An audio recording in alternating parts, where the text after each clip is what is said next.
स्वागत है रे क्लासेस फिरोजाबाद में। हमारा चैप्टर चल रहा था D and F block element. उसमें हम लोग एनसीईआरटी के क्वेश्चन कर रहे थे। उसी कैटेगरी में नेक्स्ट क्वेश्चन है आपके सामने।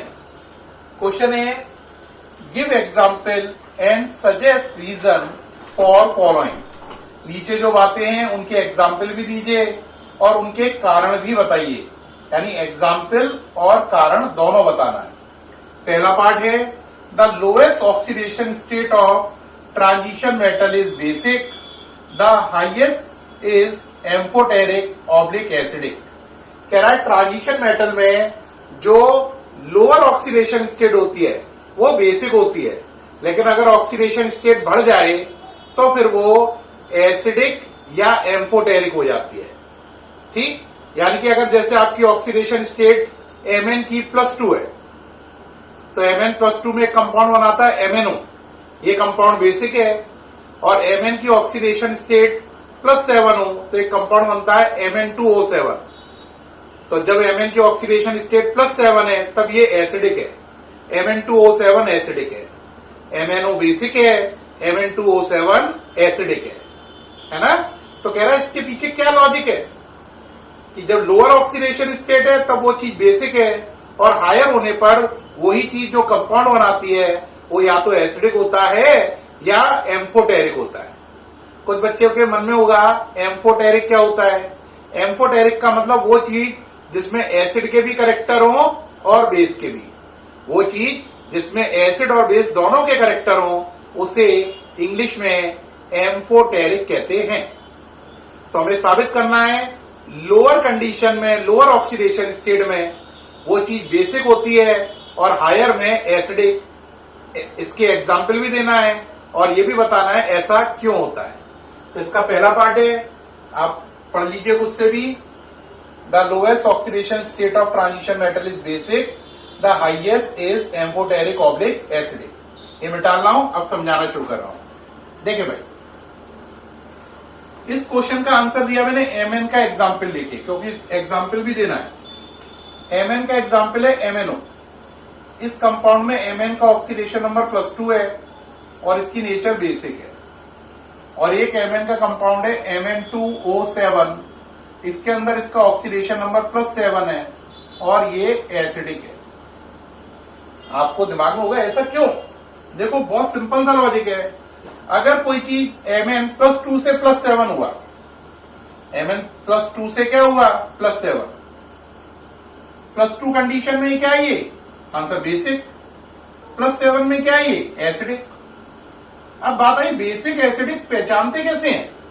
बेटा आपने सुना होगा लुईस बेस, है ना।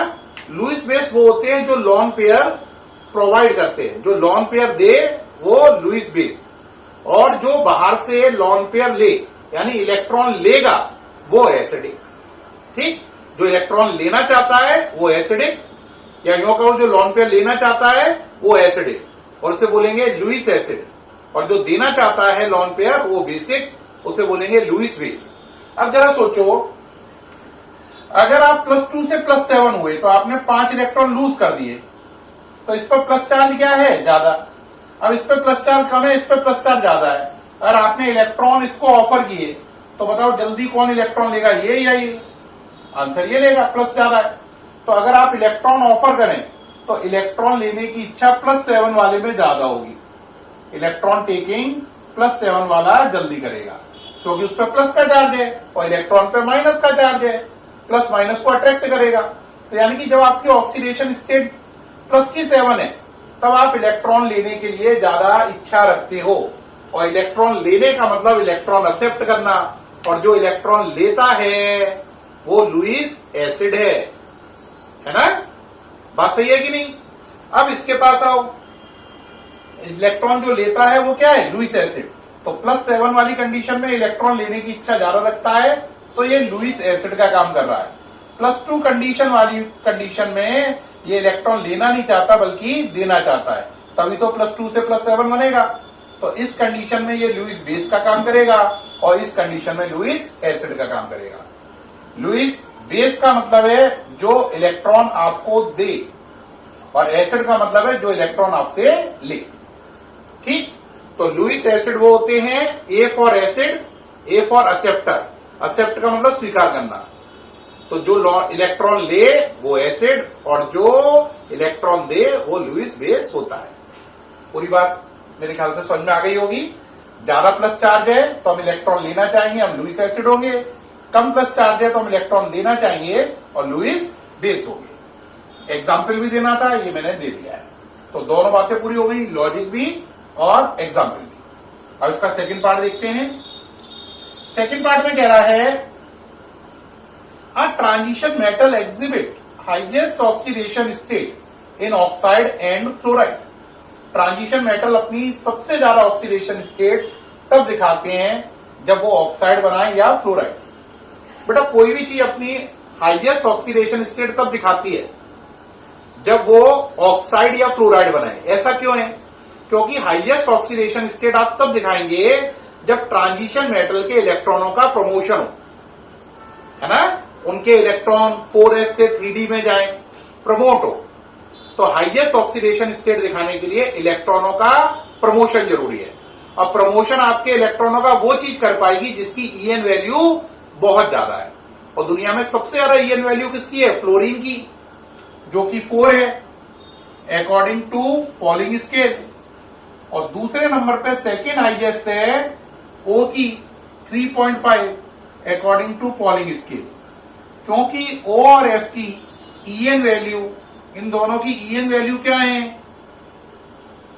वेरी हाई है। इसीलिए ये ट्रांजिशन मेटल में इलेक्ट्रॉनों को प्रमोट कर देते हैं। और जो इलेक्ट्रॉनों को प्रमोट कर दे वो ही कंडीशन में highest oxidation state transition metal दिखा पाएगा। Repeat, transition metal highest oxidation state तब दिखाएगा जब उसके इलेक्ट्रॉन प्रमोट हो एस से डी में। और इन इलेक्ट्रॉनों को प्रमोट करने का काम वो कर पाएगा जिसकी ईएन वैल्यू हाई हो। और ये कंडीशन पूरी करते हैं ओ और एफ। इसलिए ऑक्साइड और फ्लोराइड में ट्रांजिशन मेटल अपनी हाईएस्ट ऑक्सीडेशन स्टेट दिखाते हैं। अब बात आती है सर लॉजिक तो क्लियर हो गया, अब मुझे ये बताइए सर इस लॉजिक के बाद कि कोई एग्जाम्पल दीजिए, है ना, कोई एग्जाम्पल तो दीजिए।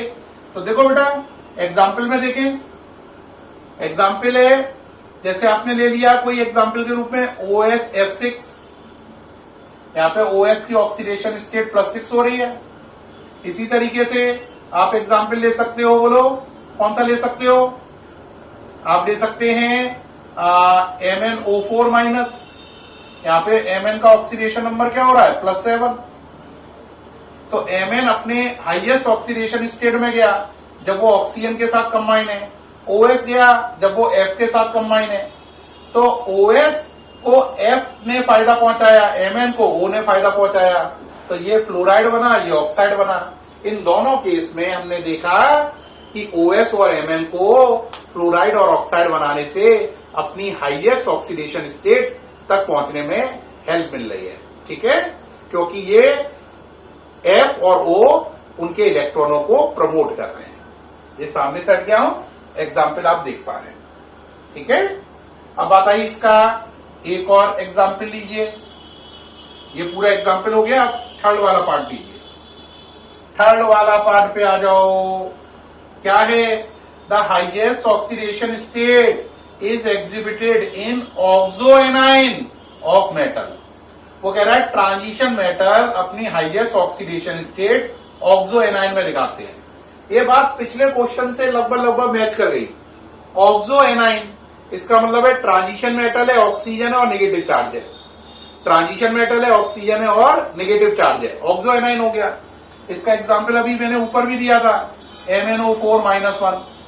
Transition metal, oxygen, negative charge. तो ये किसका एग्जाम्पल हो गया? ऑक्सो एनाइन का।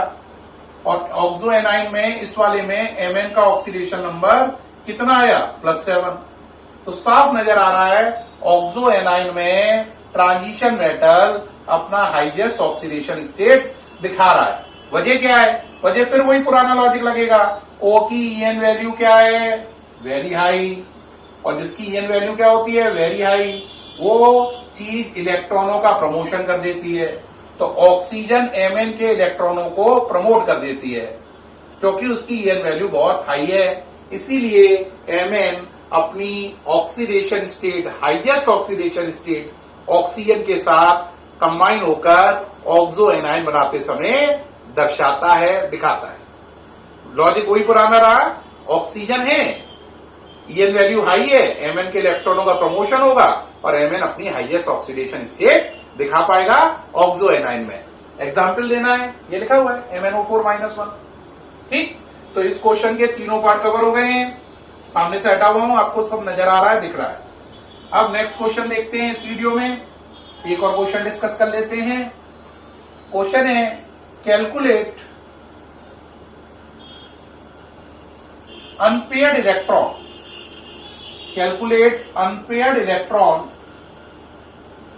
इन Mn+3, Cr+3 and Ti+3, and which of these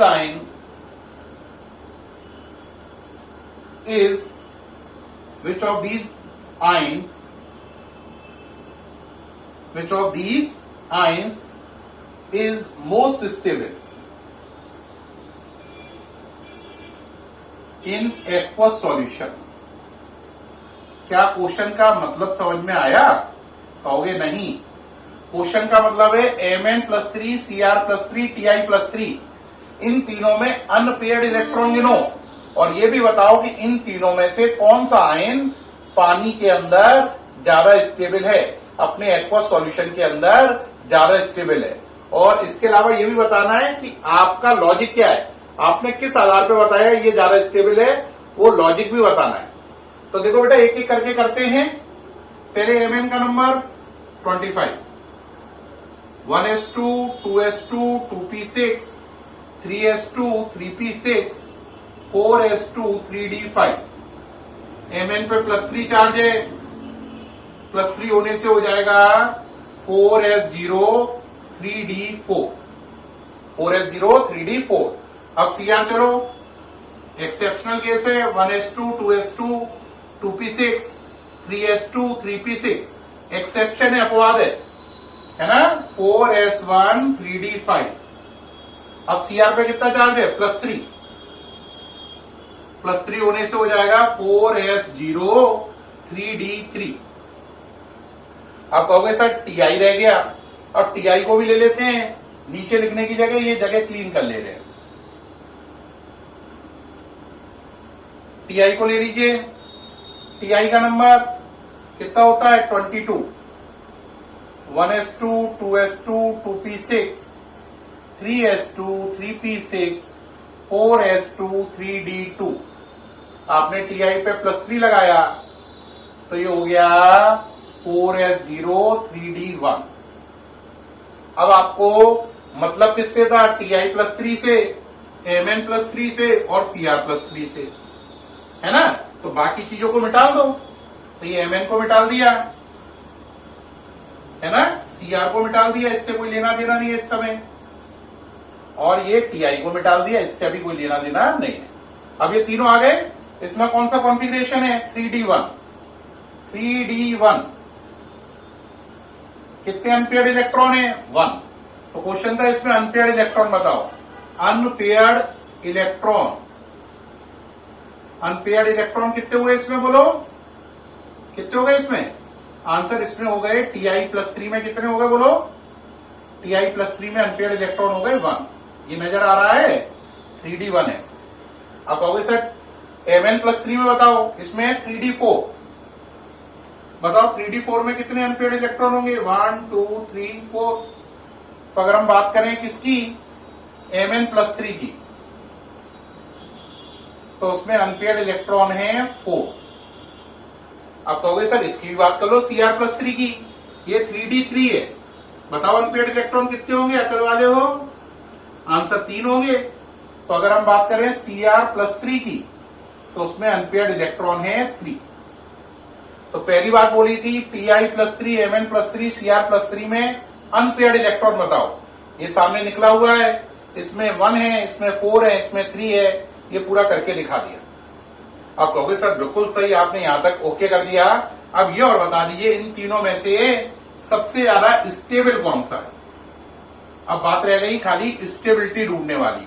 unpaired electron निकालने का काम तो हो चुका है, ठीक। अब बात आई स्टेबल जा रहा कौन है सर, ये और बताइए। अब देखो बेटा स्टेबल जा रहा कौन है, आंसर सबसे ज्यादा स्टेबल है इन तीनों में से Cr+3। कहोगे क्यों, मैं बोलूंगा इसमें कौन सा लिखा है, 3 इलेक्ट्रॉन। याद करो जब 5 ऑर्बिटल थी ये टूटती हैं 3 और 2 के सेट में। 3 का सेट क्या कहलाता है, T2G, और 2 का क्या कहलाता है, Eg। अब 3 इलेक्ट्रॉन है तो T2G क्या हो गई, हाफ फील्ड।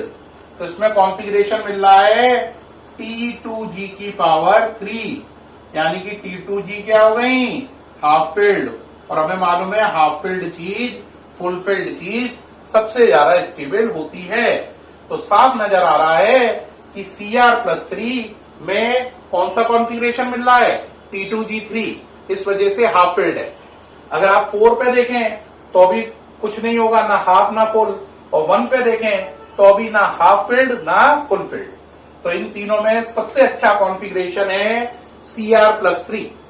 सबसे अच्छा कॉन्फ़िगरेशन कौन सा है, Cr+3, T2G3 के हाफ फील्ड होने से। T2G3 कॉन्फ़िगरेशन मतलब T2G हाफ फील्ड है। अब अनपेयर्ड इलेक्ट्रॉन कितने हैं, इसमें 1, इसमें 4, इसमें 3। तो दोनों बातों के आंसर हो गए। अनपेयर्ड इलेक्ट्रॉन बता दिए और ये भी बता दिया इन तीनों में से सबसे बढ़िया Cr+3 है, वजह T2G का हाफ फील्ड होना है। उम्मीद है आप सब चीज देख पा रहे हैं, नोट कर ली है।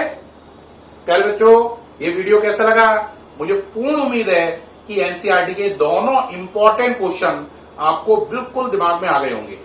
जो पहले क्वेश्चन कराया था जिसके 3 पार्ट थे वो बोर्ड एग्जाम के लिए वेरी वेरी इंपॉर्टेंट क्वेश्चन है, उसके तीनों पार्ट मिलाकर बोर्ड एग्जाम में 5 बार आ चुके हैं। तो उम्मीद है आपको दोनों क्वेश्चन बहुत अच्छे से समझ में आए होंगे। पहले क्वेश्चन में 3 पार्ट थे, दूसरा ये था, आपको सब समझ में आया होगा, है ना। फिर भी कोई दिक्कत आए वीडियो को रिपीट चलाकर सुनो, आपको अल्ट्रा क्लियर होगा। फिर मुलाकात होगी नए क्वेश्चन के साथ नेक्स्ट वीडियो में।